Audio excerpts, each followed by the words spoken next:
Well, how about this? As the year 2016 comes to a close, a majority of working Americans will leave paid vacation days on the table.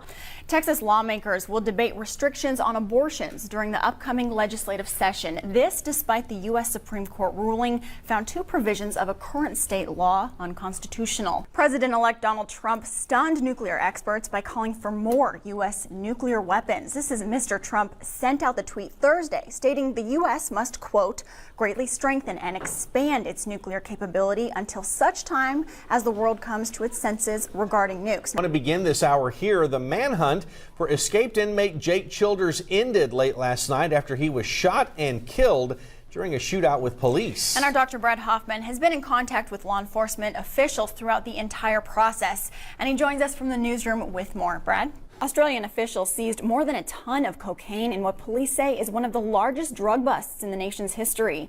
In a statement, police say 15 men were arrested following a 2.5-year federal and state investigation. Thousands of people are watching and waiting for two bald eaglets to hatch. That's right. Camera is live streaming this eagle's nest in North Fort Myers, Florida. That's where two American bald eagles, Harriet and M15, are waiting for the arrivals of their little ones. A new study is providing insight into how the Zika virus has affected pregnancies in Brazil. More than 1,800 babies in Brazil have been diagnosed with congenital Zika syndrome.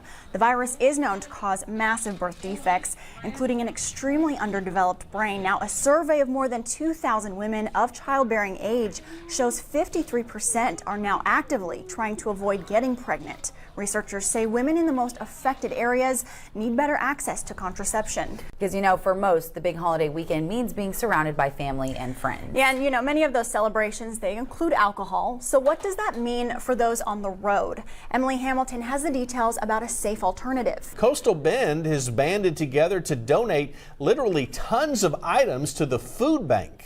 Yeah, so much that the staff members, they're now having a hard time keeping up with deliveries, and they need some help. Take a look. And much of the Coastal Bend's beautiful wildlife is right in our own backyards, but oftentimes it's kids who don't get out to see it. The good thing, though, is Oso Bay Wetlands Preserve is fixing that by teaching kids how to see animals in their natural habitat without disturbing them.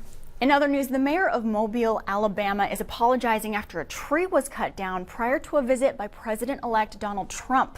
The tree was removed from Public Safety Memorial Park and then taken to Ladd-Peebles Stadium, where it was used as a decoration during the Trump event. Now, the mayor's chief of staff says he was the one who made the decision to cut down the tree. He apologized and says he will personally pay for 3 trees to be planted in the park where the tree was cut down.